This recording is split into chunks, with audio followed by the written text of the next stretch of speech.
안녕하세요. 반갑습니다. 저는 이곳 선릉교육장에서 매월 둘째, 넷째 금요일 날 추천 및 권리 분석을 해드리고 낙찰 받은 다음에 어떤 식으로 매도하고 나올 것이냐 출구 전략을 가지고 강의하고 있는 이종실입니다. 이번 달 26년 2월 26일 날 대구 경산 강의장에서 그 경매학원에서 그쪽으로 와서도 같이 추천 물건을 좀 해달라고 왔기 때문에 이번에 26일 날은 대구 경산 강의장에서 추천 물건 강의를 무료 공개 강의를 하고 3월 달서부터는 이 경산 강의장에서도 시작을 하려고 준비 중에 있습니다. 요새 같은 시기에 수강생들이 좀 있을는지 모르겠지만 없으면은 못하는 거고 있으면은 하려고 준비 중입니다. 제가 특수경매를 가지고 강의를 해서 문제점이 있는 것을 해결하기 위해서는 그 문제점을 법규로 풀어보는 거거든요. 그 법이 누구 편이죠? 법이 누구 편이에요? 공의의 편이다. 맞습니까? 그럼 돈 있는 사람 편이다. 법은 누구 편이에요? 법은 법을 알고 이용하는 사람을 위해서 존재합니다. 그러니까 아무리 그런 법이 있어도 그런 법을 사용할 줄 모르면은 정당한 권리는 보호해 주질 않는다. 이런 뜻입니다. 그러니까 부동산에 관한 모든 법을 다 알아가지고 문제점을 해결해서 매도를 한다. 이런 얘기입니다. 오늘처럼 이렇게 오셔서 수강을 하셔도 되고 못 오시는 분은 제가 동영상 밴드에 초청을 해드리기 때문에 동영상으로 들으셔도 됩니다. 오늘 두 분 등록하신 분들도 제가 동영상 밴드에 초청을 해드릴 거거든요. 그럼 집에서 못 오실 때는 동영상으로도 언제든지 들으실 수가 있는데 오늘 이제 녹화를 하지 않습니까? 오늘 녹화하면 제가 내일 편집을 해갖고 올리니까 보니까 동영상으로는 하루 늦게 볼 수 있게끔 됩니다. 제가 이번에 추천 물건을 준비하다가 우리는 부동산을 투자하는 사람인데 정부에서는 부동산은 투자를 하면 투자가 아니고 투기라고 얘기를 하시더라고요. 근데 그것도 일반 부동산 말고 주택인 경우에는 전부 다 투기다. 그 다음에 중과세를 한다. 이렇게 말씀을 하셨으니까 제가 여러분들이 그게 무슨 내용이고 어떻게 적용한다는 걸 좀 설명을 해야 되겠길래 오늘 그 내용을 지금 우리 교재 앞에다 넣어놓고 본문은 맨 뒤에다가 넣어놨습니다. 맨 뒤에 보시면 그 내용 전문이 다 있습니다. 그러니까 조정지역이라고 지정을 해갖고 조정지역에 들어가는 부동산 중에서 주택인 경우에 지금 중과세를 한다 이런 뜻입니다.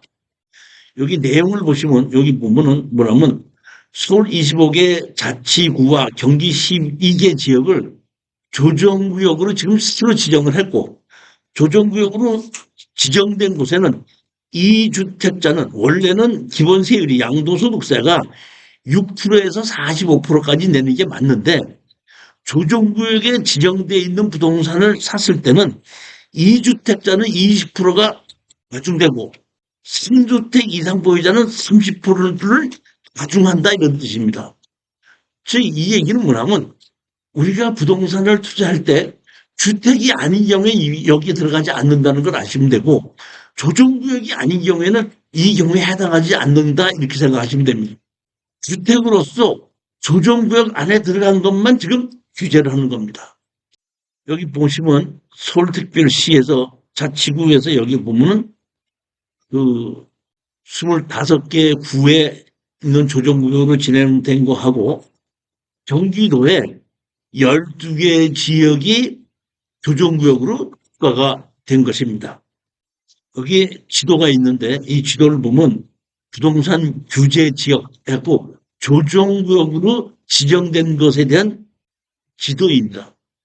자, 이 지도 안에 들어가 있는 것 중에서 여러분이 아시는 건 주택이 해지되고 조정구역 안에 들어가 있어야 되는 경우에 규제를 받는다. 그러니까 여러분 이 조정구역 안에 들어가 있다고 하더라도 주택이 아니고 공장, 창고, 근린시설 이런 거는 관계가 없고 대출 받는 것도 관계가 없고 1가구 2주택에 들어가지도 않고 양도소득세가 중과가 되는 건 아니다 이런 뜻입니다. 그러니까 여러분들이 항상 생각하실 거는 이 조정구역 안에 아파트에 투자할 때는 가능한 한 낙찰을 받아도 취하가 가능성이 있는 경우에 투자하는 것이 더 맞고 일단은 내 이름으로 넘겨오게끔 돼서 집이 있는 경우에는 바로 팔아도 중과가 된다 이렇게 아시면 되는 겁니다. 반면에 인구 감소 지역이라고 제가 지금 적어놓은 곳이 있는데 인구 감소 지역에 있는 부동산을 사면 주택을 사도 시등록세를 낮춰주고 1가구 2주택에 들어가지 않는 것입니다. 그러니까 조정구역은 1가구 2주택인 경우에 가중이 되고 양도소득세 가중이 되고 대출을 안 해주지만 반대로 인구 감소 지역에 있는 주택을 샀을 때는 취등록세도 낮게 낮춰주고 대출하는 것도 문제가 없고 그 다음에 1가구 2주택에도 들어가지 않는다 이렇게 아시면 되는 겁니다. 여기 보시면 여기 그 인구 감소 지역이 이렇게 표시가 되어 있는데 뒤에 보면은 인구 감소 지역에서 다시 지도도 나오고 또 다 나옵니다. 여러분이 어떤 부동산을 내가 이걸 투자를 해야 되겠다고 결정을 했으면은 제일 먼저 보실 것이 조정구역으로 들어가 있는 물건이냐 아니면은 인구 감소 지역에 들어가 있는 물건이냐부터 먼저 보시고 결정하시라는 얘기. 이게 첫 번째 물건입니다. 인천 지원 2024 565539 강제 경매입니다. 강화군 내가면 황총리에 813번지에 있는 것이고 대지가 96.62제곱미터로 약 29평이고 계획관리지역입니다. 조금 아까 제가 말씀드렸죠? 인구 감소 지역이 인천의 강화군 감소 지역으로 들어갔죠. 여기는 감소 지역이라는 얘기입니다. 건축물 관리대장은 이 기본으로 있고 주택이 47.6제곱미터로 허가가 돼 있고 2012년도부터 2015년 사이에 항공사진에는 멸실되었으나 추후 건축된 걸로 보인다 이런 얘기입니다. 1935년 주택이면 상당히 오래된 거죠. 우리가 이런 주택을 허물고 새로 짓는 걸 건축법에서는 재축이라고 얘기합니다. 재축이 있고 재축이 있는데 잘 보십시오. 이것은 재축 허가를 받았는지 안 받았는지 모르겠지만 내용으로 봤을 때는 개축이라고 봐도 되는 겁니다. 정식으로 건축물 과장이 있었다는 얘기는 건축 허가를 정식으로 받았었다는 뜻입니다. 그러면서 1935년도에도 건축법이 있어요 없어요? 건축법은 아니고 시가지. 조선 시가지정 일제시대 이게 사실 보면 이승만 정부에서는 이 건축법을 바꾸지 않아갖고 일제시대에 있던 걸 그대로 이용을 해갖고 그 당시에 집을 지었다는 건 가옥대장이라는 것이 있었거든요. 그 후에 이 가옥대장을 건축물 관리장 다 바꿔가지고 지금 35년 것도 있는 겁니다. 그러면 1935년도에 허가를 받았는데 그동안에 건축법이 바뀔 수가 있죠. 그렇죠. 그러면 그 허가를 받고 진 집이 불법이에요, 합법이에요? 합법이죠. 그러면 새로 짓다고 했을 때는 먼저만큼 새로 질 수 있으면 그건 뭐예요? 먼저만큼 품을고 새로 지면 그걸 보고 개축이라 그래요. 그러면 새로 짓는 것이 현재의 건축법에 맞지 않죠. 그런 걸 보고 개축이라고 얘기하는데 예전에는 한 20여 년 전에는 뭐 처음부터 지었던 걸 그대로 새로 짓게끔 하는 걸 개축이었는데 그 후에 법이 너무 많이 바뀌다 보니까 개축을 해도 현재 건축법에 맞지 않으면 허가를 안 해줘요. 그렇지만 개축 말고 재축이라는 것입니다. 재축. 재축은 법에 맞지 않아도 옛날 진 것만 그대로 짓게끔 해주는 겁니다. 그건 뭐냐면 개축은 내가 허물어서 새로 짓는 거고 재축은 나는 허물고 싶지 않았는데 부진했다든지 수행을 했다든지 해서 허물어졌을 때는 옛날에 현재 건축법에 맞지 않아도 옛날 법에 맞았던 걸 그만큼 새로 질 수 있는 것이 재축이고 개축은 헌재법규에 맞아야 된다 이렇게 하는 겁니다. 그러니까 허물고 새로 건축물 관장을 멸시하지 않고 허물고 새로질 때는 개축이라는 걸 허가를 받는 거다. 완전히 허물 때 신축으로 허가를 받을 수 있지만은 개축으로 허가를 받을 수 있는데 제가 보기에는 이거는 먼저 있던 걸 허물고 새로진 겁니다. 근데 먼저 허물고 새로질 때 멸시시고 하지 않고 허가를 받지 않고 예전에 있던 면적만큼을 다시 진 것 같아요. 제가 보기엔 그렇습니다. 예지가 2021년도 증여받은 것으로 먼저 번에 처음에 건물을 지었을 때 땅 주인이 같았었기 때문에 이것은 법정지상권은 인정될 것이라고 봅니다. 자, 한번 보시겠습니다. 감정평가가 얼마였었죠? 5,500만 원인데 지금 2,700만 원까지 하락을 했습니다. 날짜는 언제죠? 보면은 2월 20일이죠. 근데 여기 보시면 여기 감정 가격이 5,500만 원으로 돼 있는데 여기에 건물은 매각 제외다 보니까 실질적으로 시작은 3,800만 원에 시작을 한 겁니다. 하락을 해서. 그래서 지금 보면 한 번 유찰이 됐지만은 49%까지 하락이 된 거예요. 건물을 제외고 토지가 감정 가격이 5,500만 원짜리의 것이 지금 얼마까지 하락했다고요? 2,700만 원에 하락을 했습니다. 그러면 여러분이 가장 중요한 것은 낙찰을 받고 권리분석으로 보면 땅은 내 개가 됐는데 건물 주인이 다른 사람이지 않습니까? 이거 내가 땅을 내 이름으로 사놓고 내 이름으로 샀을 때 그 땅을 내가 사용을 해야 되는데 다른 사람 건물이 여기 있고 법정비상권이 있다 보니까 그거를 허물 수도 없고 내가 사용할 수 없기 때문에 여기서 핵심적으로 우리가 이걸 낙찰받으면 해결해야 될 일이 건물을 철거하고 나갈 때까지 지뢰를 달라 해갖고 건물 주인과 땅 주인을 하나로 만드는 것이 이 땅의 값어치를 올리는 일이 그겁니다. 즉 건물 주인에게 내 땅을 팔아도 되고 건물을 내가 쓰면 되는 겁니다. 그러면 건물 주인이 팔지 않는다면 내가 못 사는 거고 가격을 내 땅을 싸게 사겠다면 나 팔지도 못하는 거면 그러면 건물 주인과 땅 주인이 서로 양보를 하지 않으면 그대로 버티게끔 되면 그때는 어쩔 수 없이 우리는 지료 청구로만 하고 국정시한권이 있다 보니까 할거는 못해요.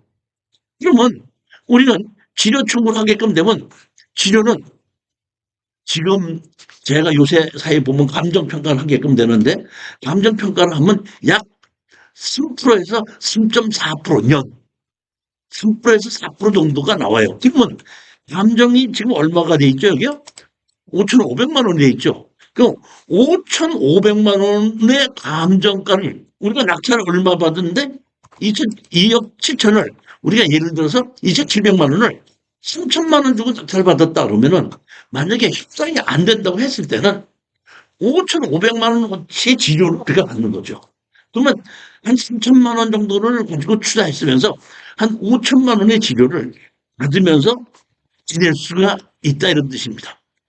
제가 법정지상권 있는 이런 건물을 수십 채를 낙찰을 받아갖고 우리 수강생들한테다가 이게 추천해서 낙찰 받은 적이 있었는데 승가나 월세를 받을 수 있는 그런 건물은 지료를 주면서 버티는데 월세가 들어오지 않는 걸 남의 땅에다가 내 집을 가지고 월세를 주면서 버티는 것은 제가 여태까지 한 20여 년 동안에 봤을 때 한 번 있었어요.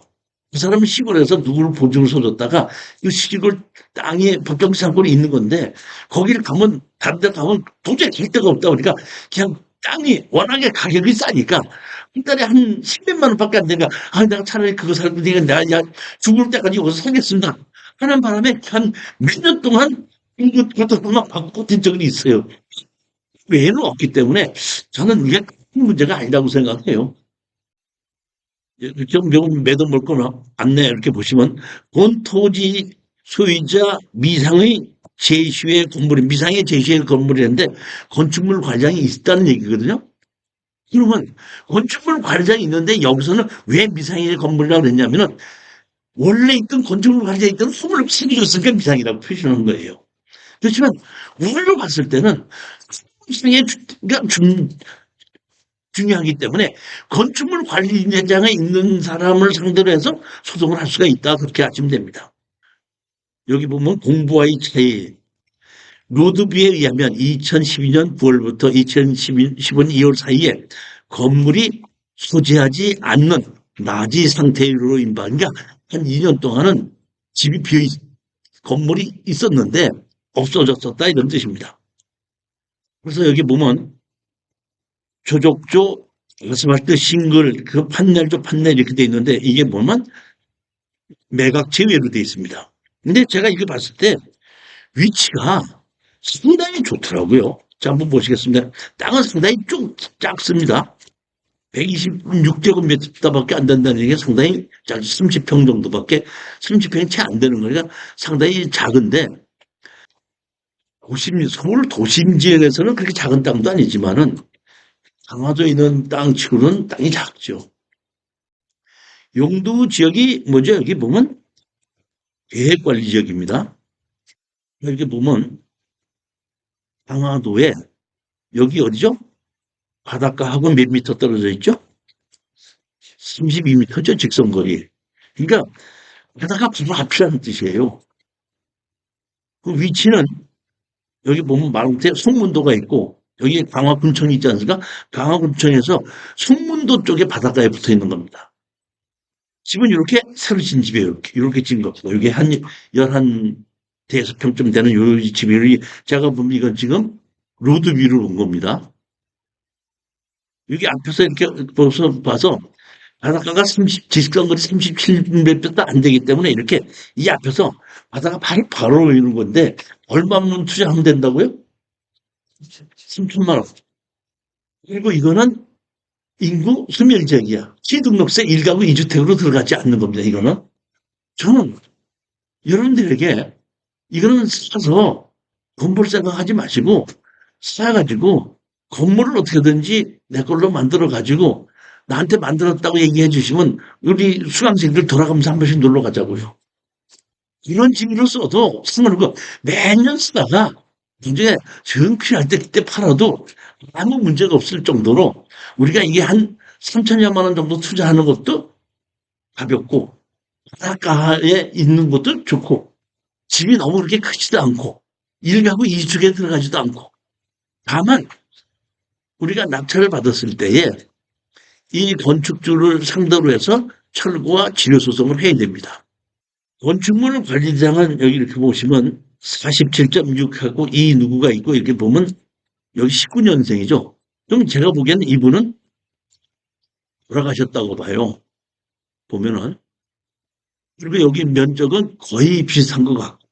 그러면 이분이 돌아가셨기 때문에 이분을 가지고 우리가 소송을 하게끔 되면 돌아가신 분이 나오게끔 되면 그 돌아가신 분을 우리가 상속을 찾아갖고 상속자를 상대로 해서 지료 청구 소송을 하게끔 되는 겁니다. 그렇게 하고 난 다음에 거기에 주인들하고 합작을 해서 건물을 내가 사든지 아니 내 땅을 끼든지 그렇게 해서 둘 중에 하나를 보면 그 건물 주인 내가 보면 사겠다고 할 확률이 아주 높은데 그다음 그럴 때 이제 이렇게 보면 무조건 당하는 것이 우리가 소장을 내지 않습니까?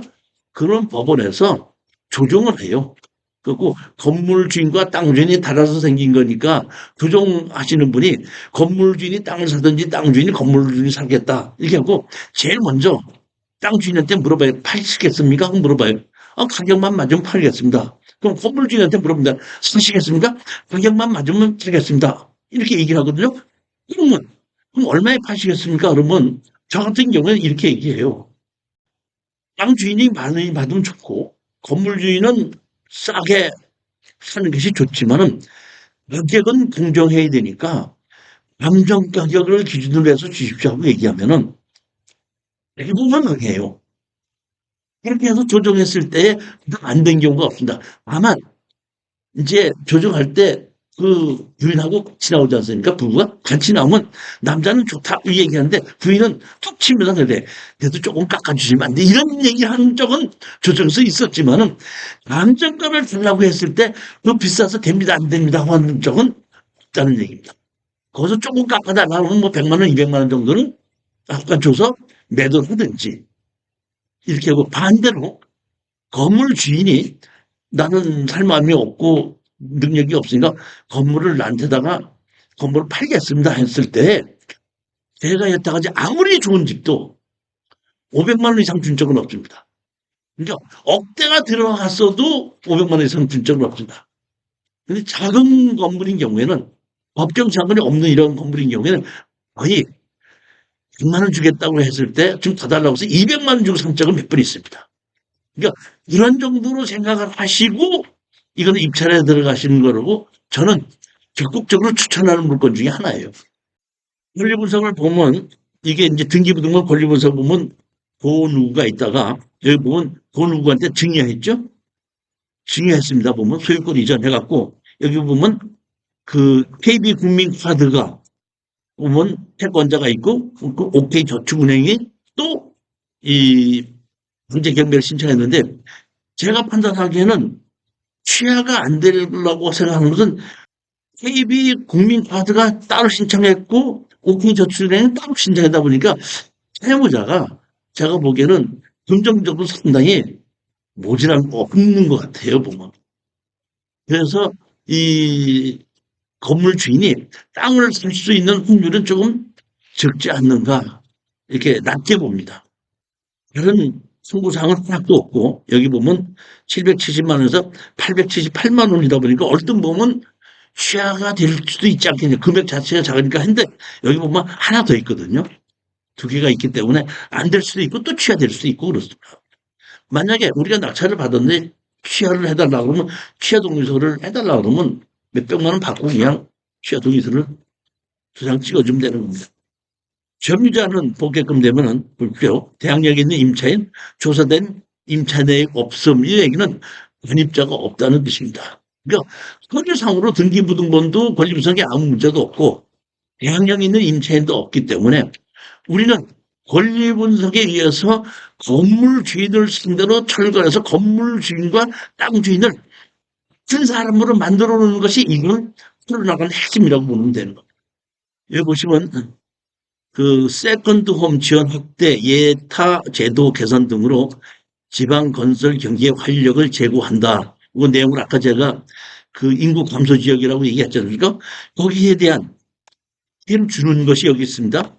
첫째, 인구 감소 지역을 중심으로 주택 구입에 대한 세부담을 완화한다. 1주택자는 추가 주택 구입 시 기존 주택에 대해 1세대 1주택 특혜를 부여하는 세컨드홈 세대 지원이 대상 지역을 인구 감소 지역에서 인구 감소 관심 지역까지 확대하기로 했다. 인구 감소 지역에 대한 인구 감소 관심 지역까지 확대를 해서 한다 이런 뜻이고 여기 보시면 세대 지원을 하는 것이 양도세, 종부세, 재산세, 취득세를 다 인구 감소 지역에는 이거를 특혜를 준다. 이런 얘기인데 여기 강화도는 아까 뭐로 나왔죠? 인구 감소 지역으로 나왔기 때문에 이거를 낙찰 받을 때 이러한 특혜를 받을 수 있다. 그런 얘기입니다. 인구 감소 지역 지정한 거 여기 보면 이렇게 전체가 여기 다 나와 있습니다. 나와 있고 여기 보시게끔 되면 뭐야? 인천에는 강화군하고 옹진군 두 개가 인구 감소 지역으로 들어가는 겁니다.